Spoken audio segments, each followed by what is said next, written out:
Hello, 8th grade ELA student. This is Miss Tolman. I am helping out Miss Joseph. I am here to help read through your lessons. We are in our Unit 4 right now. This is Lesson 7 on mythology. It is a good idea to have a notebook out to take notes. Even if you just write down the vocabulary, it's a great idea to take notes throughout the video. That way, when you do go back to do your questions in the lesson, you're ready to go. So we do have 4 vocabulary today. Archetype, which is a pattern of a story that many cultures follow, such as a worldwide flood. A deity, a divine character in a myth, which is a god. A myth, a story originating in a particular culture that explains some element of their world. And mythology, it's the study of legends or beliefs of a particular people or culture. So mythology is the study of legends or beliefs of a particular culture. It is a genre of literature that can be found in every culture known to man. A myth is a story that is told to explain why things are the way they are, or why a culture has certain traditions or beliefs. Myths often includes gods, goddesses, and heroes as the main characters and explain some of the elements of the world. Today we regard myths as fiction, but studying them helps us have a better understanding of cultures and why they come, the cultures from which they come. You are likely familiar with many of the Greek gods and goddesses. Throughout this lesson, you will read not only a Greek myth, but you will also an Egyptian and a Norse myth. Often, myths from different cultures have similar characteristics, characters, plots, settings, and conflicts. An archetype is a pattern of a story that many cultures follow. Some archetype stories include the following: the creation of the world, a worldwide flood, a war between good and evil. As you're reading the following myths, think about the similarities and differences between them in regard to the purpose of the myth, the roles and characteristics of the deities, which are divine characters and gods, in the myth, and the basic plot of the myth. After you read these myths, you will fill out a graphic organizer and compare and contrast them. The first myth you will read is a Greek myth. It tells the story of Uranus and Gaia, the first 2 deities recognized by the Greeks. You are probably familiar with the gods Zeus, Poseidon, and Hades. This myth takes place 2 generations before Zeus. The origin of the world, Uranus and Gaia. The ancient Greeks had several different theories with regard to the origin of the world, but the generally accepted notion was that before the world came into existence, there was, in its place, a confused mass of shapeless elements called chaos. These elements resolved themselves into 2 widely different substances: a lighter portion, which soaring on high formed the sky and consisted itself into a vast overreaching vault, which protected the firm and solid mass beneath. Thus came into being the first 2 great deities of the gods, Uranus and Gaia. Uranus, the more refined deity, represented the light and the air of heaven, possessing the distinguishing qualities of light, heat, purity, and omnipresence. Whilst Gaia, the firm, flat, life-sustaining earth, was worshipped as the great all-nourishing mother. Her many titles refer to her more or less in this character, as she appears to have been universally revered, which is worshipped, among the Greeks, there being a sacred city in Greece which did not contain a temple in her honor. There being scarcely a city in Greece that did not contain a temple in her honor. Uranus, the heaven, was believed to have united himself in marriage with Gaia, the earth. Taken in a figurative sense, this union actually does not exist. The smiles of heaven produce the flowers of the earth, whereas his long continued frowns exercised do so depressing an influence upon his loving partner, that she no longer decks herself in bright and festive robes, but responds with a ready sympathy to his melancholy or his sad mood.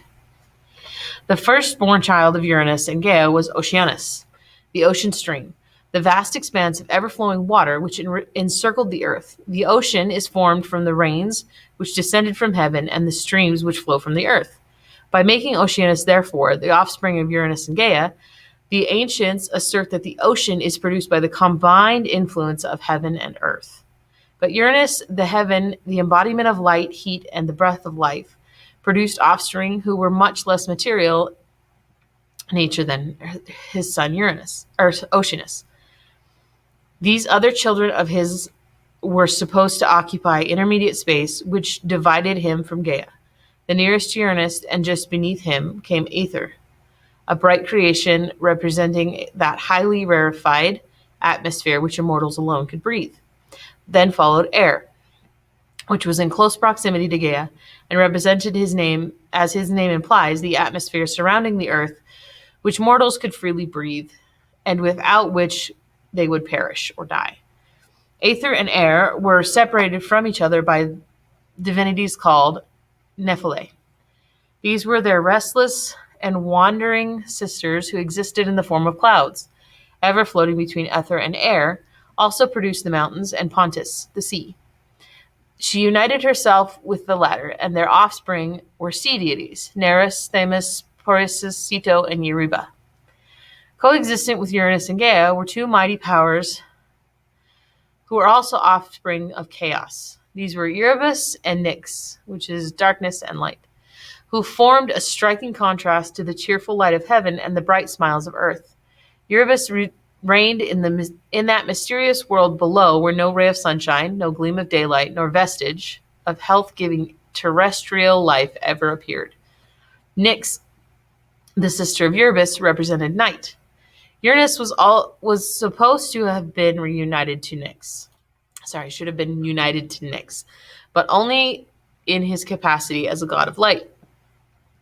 He being considered the source and fountain of all light, and their children were Eos, the dawn, and Hemera, the daylight. Nyx, again, on her side, was doubtedly united, having been married at some indefinite period to Erebus. In addition, those children of heaven and earth already enumerated. Uranus and Gaia produced two distinctly different races of beings called giants and titans. The giants personified the brute strength alone, but the titans united their great physical power and intellectual qualifications variously developed. There were three giants, Varius, Codus, and Gaius, who each possessed 100 hands and 50 heads, and were known collectively by the name of Hecatocroneres, which signified 100-handed. These mighty giants could shake the universe and produce earthquakes. It is therefore evident that they represent those active subterranean forces which allusion has been made in the opening chapter. The Titans were 12 in number. Their names were Oceanus, Ceos, Cryos, Hyperion, Iphitus, Cronus, Thea, Rhea, Themis, Nemesum, Phoebe, and Tethys.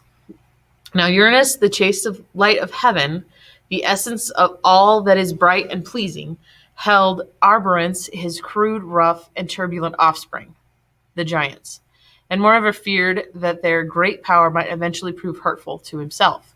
He therefore hurled them into Taurus, that portion of the lower world which served as the subterranean dungeon of the gods.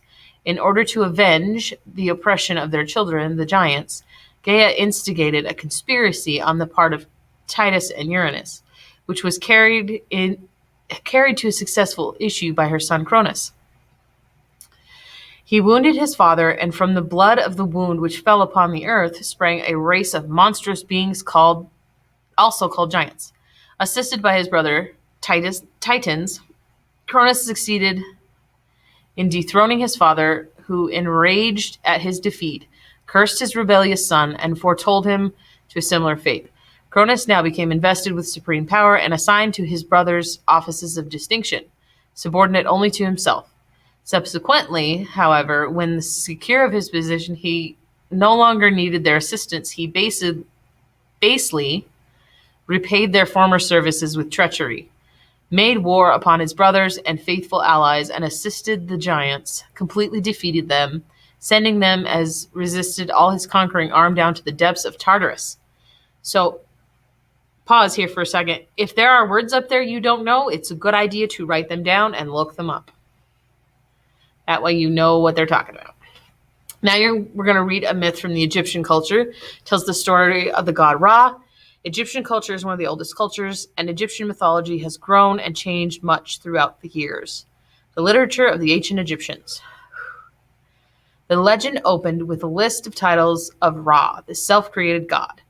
creator of heaven, earth, breath of life, fire, gods, men, beasts, cattle, reptiles, feathered fowl, and fish, the king of gods and men, to whom cycles of 120 years are as years.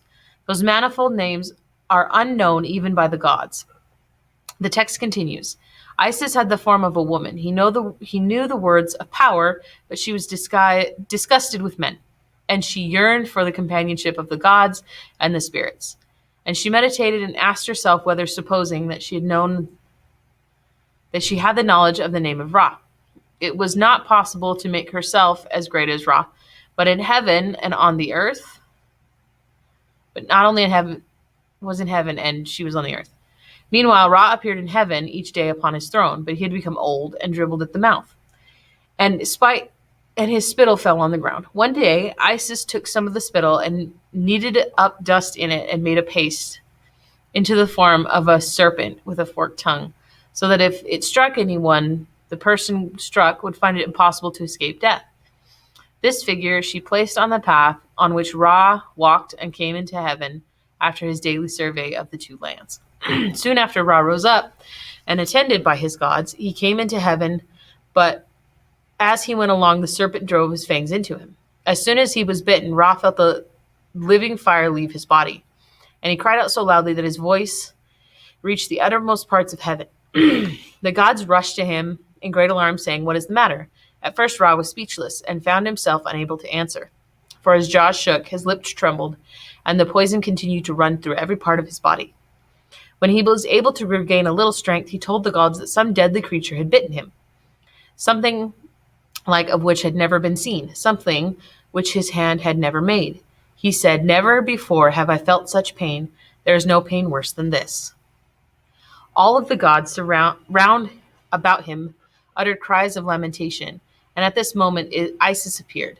Going to Ra, she said, "What is this, O divine father? What is this? Hath the serpent bitten thee? Hath something made by thee lifted up its head against thee? Verily, my words of power shall overthrow it. I will make it depart in the sight of the light." Ra then repeated to Isis the story of the incident, adding, "I am colder than water, I am hotter than fire.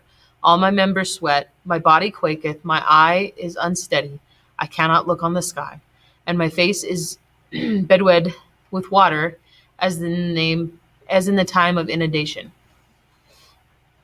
Then Isis said, "Father, tell me thy name, for he who can utter his own name liveth." Ra replied, "I am the maker of heaven and earth. I knit together the mountains and whatsoever liveth on them.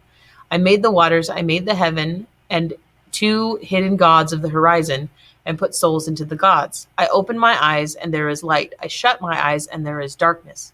I speak the words, and the waters of the Nile appear. I am whom the gods know not. I make the hours, I create the days, I open the year, I make the river, I create the living fire, whereby works in the foundries and workshops are carried out." Meanwhile, the poison of the serpent was coursing through the veins of Ra. The enumering of his works afforded the god no relief from it. Then Isis said to Ra, "Among all the things which thou hast named to me, thou hast not named thy name. Tell me thy name, and the poison shall come forth from thee." Ra still hesitated, but the poison was burning in his blood, and the heat thereof was stronger than that of a fierce fire. At length he said, "Isis shall search me through, and my name shall come forth from my body and pass unto hers." Then Ra hid himself from the gods. Then came the time, when the time came for the heart of the god to pass on to Isis, the goddess said to Horus, her son, "The great god shall bind himself by oath and give us his two eyes." When the great god had yielded up his name, Isis pronounced the following spell: "Flow poison come out of Ra, eye of Horus come out of the god, and sparkle thou comest through his mouth. I am the worker, I make the poison fall to the ground. The poison is conquered. Truly the name of the great god hath been taken from him, Ra liveth. The poison dieth. If the poison live, Ra shall die." These were the words which Isis spoke. Isis, the great lady, the queen of the gods, who knew Ra by his own name. And we have the legends of the gods. So the Egyptians believed that at one time all the great gods and goddesses lived upon the earth, and they ruled Egypt much the same way that the pharaohs with whom they are more or less acquainted. They went about among men and took real personal interest in their affairs, and according to tradition, they spared no pains in promoting their wishes and well-being. Their rule was on the whole benefit, chiefly because in addition to their divine attributes, they possessed nature and apparently bodily constitutions that were similar to those of men. Like men, they were supposed to feel emotions, passions, and liable to the accidents that befell men, and grow old and even die. The greatest of the gods, was Ra, and he reigned over Egypt for very many years. His reign was marked by justice and righteousness, and he was, in all periods of Egyptian history, regarded as the type of king a king should be.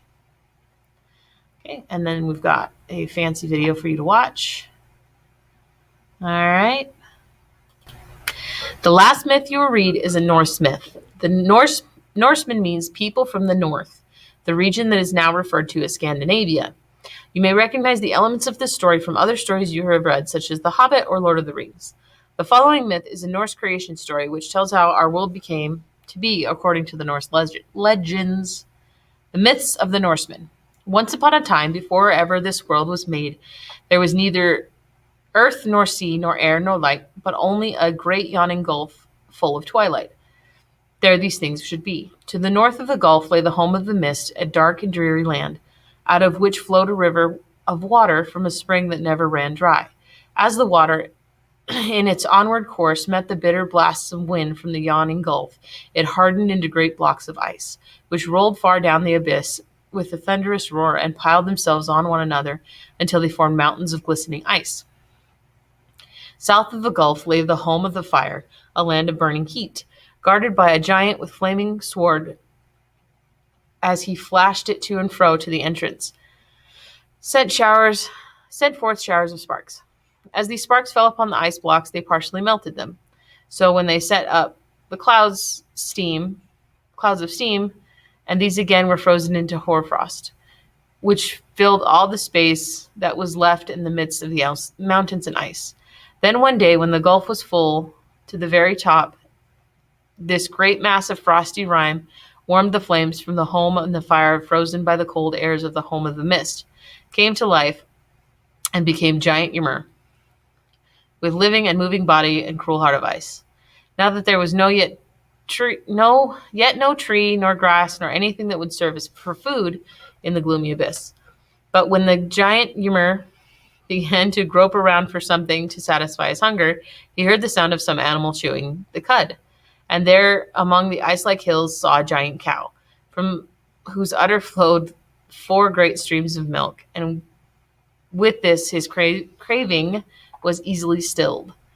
But the cow was hungry also, and began to lick the salt off the blocks of ice which she surrounded.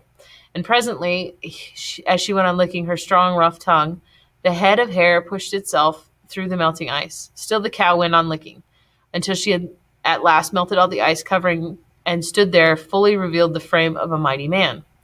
Ymir looked with eyes of hatred at this being born of snow and ice, for somehow he knew that his heart was warm and kind, and that he and his sons would always be the enemies of the evil race of frost giants. So indeed came to pass, from the sons of Ymir came the race of giants whose pleasure was to work evil on the earth. From the sons of the Icemen sprang the race of the gods, chief of whom was Odin, father of all things that were ever made, and Odin and his brothers began once to war against the wicked frost giants, and most of all against the cold-hearted Ymir, whom in the end they slew. Now then, after a hard fight, the giant Ymir was slain, and such a river of blood flowed forth from his wounds that it drowned all the rest of the frost giants, save one, who escaped in a boat, with only his life on board, and they sailed away from the edge of the world, and from him sprang the new races of frost giants, who at every opportunity issued from their land of twilight and desolation to harm the gods in their abode of bliss. Now when the giants had been driven out, All-Father Odin set to work his brothers make the earth, the sea, the sky, and these fashioned out of a great body of the giant Ymir. Out of his flesh formed Midgard, the earth which lay in the center of the gulf, and all around it they planted his eyebrows and make high fence which should be defend from all of the race of giants. With his bones they made the lofty hills, with his teeth the cliffs, and his thick curly hair took root and became trees, bushes, and the green grass. With his blood they made the ocean, and his great skull aloft became the arching sky. Just below this they scattered his brains and made them heavy gray clouds that lie between the earth and heaven. The sky itself was held in place by four strong dwarfs who support it on their broad shoulders as they stand east, west, south, and north. The next thing was to give light to the new made world. So the gods caught sparks from the home fire and set them in the sky for stars. They then took the living flame and made it the sun and the moon, which they placed in the chariots of gold and harnessed them to beautiful horses with flowing manes of gold and silver. Before the horses of the sun, they placed mighty shield to protect them from its hot rays. But the swift moon needs no such protection from its gentle heat. And now all was ready, save that there was no one to drive the horses for the sun and moon. The task was given to Mani and Sol, the beautiful son and daughter of the giant. And these fair charioteers drive their fleet steeds along the path marked by the gods, and not only to give light to the earth, but to mark out the months and days for the sons of men. Then the All-Father Odin called Fortnight, the gloomy daughter, and the cold-hearted giant folk to set her drive the dark chariot drawn by the black horse, frosty mane from those whose wavy hair the drops dew and hoar frost fall from the earth below. After her drove the radiant sun, Day, with his white steed, shining mane, from whom the bright beams of daylight shine forth to gladden the hearts of men.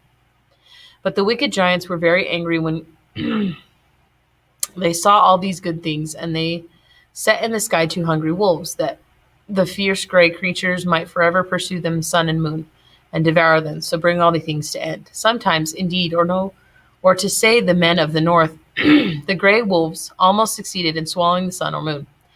And then the earth children make such an uproar that the fierce beasts drop their prey in fear, and the sun and moon flee more rapidly than before, still pursued by the hungry monsters. And now the pleasant Midgard was made. The gods determined to satisfy their desire for an abode where they might rest and enjoy themselves in their hours of ease.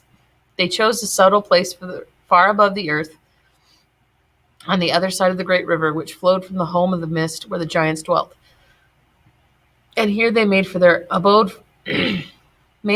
Asgard, wherein they dwelt in peace and happiness, and from whence they could look upon the sons of men. From Asgard to Midgard they built a beautiful bridge of many colors, which men gave the name of the Rainbow Bridge. And then up and down the gods could pass on their journeys from the earth, to and from the earth. Meantime, no human creatures lived upon the earth, and the giants dared not cross its borders for fear of the gods. But one of them, clad in eagle's plumes, always sat at the north side of Midgard, and whenever he raised his arms and let them fall again, an icy blast rushed up forth from the mist home, and nipped all the pleasant things of the earth with its cruel breath. In due time, the earth was no longer without life, for the ground brought forth thousands of tiny creatures and crawled about and showed signs of great intelligence. And the gods examined these little people closely and found that they were of two kinds. Some were ugly, misshapen, and cunning-faced, with great heads, small bodies, and long arms and feet. These they called trolls, or dwarfs, or gnomes, and sent them to live underground, threatening to turn them into stone if they appeared in the daytime. And that is why trolls spend all their time hidden in parts of the earth digging for gold and silver and precious stones, and hiding their spoil away in secret holes and corners. Sometimes blow tiny fires to set work to make all kinds of wonderful things from this buried treasure, and that is why they are doing when, if anyone listens very hard to the mountains and hills of the Northland, a sound of tap, tap, tapping is heard from underneath the ground. The other small earth creatures were fair and light and slender and kindly of heart and good and full of goodwill. These the gods called fairies or elves, and gave them a charming place called Elfland in which to dwell. Elfland lies between Asgard and Midgard, and since the fairies have wings, they can easily flit down to earth and play with the butterflies, teaching young birds to sing, water flowers, or dance in the moonlight around a fairy ring. Last of all, the gods made a man and a woman to dwell fair in Midgard, And this is the manner of their creation. All Father Odin was walking with his brothers in Midgard, where they by the seashore they found growing two trees, an ash and an elm. Odin took these trees and breathed upon them, whereupon a wonderful transformation took place. Where the trees had stood were there living man and woman, but they were stupid, pale, and speechless until Henor, the god of light, touched their foreheads and gave them a sense of wisdom. And Loki, the fire god, smoothed their faces, giving them a bright color and warm blood, and the power to speak and see and hear. It only remained that they should be named, and as they were called Ask and Embla, the names of the trees from which they had been formed. From these two people sprang all of the race of men which lives upon the earth. And now all Father Odin completed his work by planting the tree of life. This immense tree had roots in Asgard and Midgard and amidst the land, and it grew to such marvelous height that the height of the highest bough, the bough of peace, hung over the hall of Odin and the heights of Asgard. The other branches overshadowed Midgard and the Mistland. On the top of the peace bough was perched a mighty eagle, over and ever a falcon sat between his eyes, and kept watch on all that happened in the world below, that he might tell Odin what he saw. The leaves of the tree of life were ever green and fair, despite the dragon, which, aided by countless serpents, gnawed perpetually at its roots, in order to kill the mighty tree of life, and thus bring the destruction of gods. Up and down the branches of the tree scampered a squirrel, Ratatosk, malicious little creature whose one amusement was to make a mischief by repeating to the eagle the rude remarks of the dragon, and the dragon to those of the eagle, in the hope that one day they might see an actual conflict. Near the roots of the tree of life is a sacred well of sweet water, from which the three weird sisters, who know all that shall come to pass, sprinkle the tree to keep it fresh and green. And the water, as it trickles down from the leaves, falls and drops honey on the earth, and the bees take it for their food. Close to the sacred well is the council of the gods, to which every morning they rode over the rainbow bridge to converse together. And this, the end of the tale, how all things began. Whew, that's a lot of reading. So we do have a bunch of questions here that they are match. They are one answer to the question. It's true and false. Yeah. So you have these questions. Like I said, you can scroll down and get the questions before and take notes. You will need to make a compare and contrast chart. So it's a good idea to do that in your notes. If you do have questions, please direct them to Mrs. Joseph. She is the better one to answer these questions. Let us know if you need any help. You're doing a fantastic job. I mean it. Have a wonderful rest of your day, and I will see you in the next video. Bye.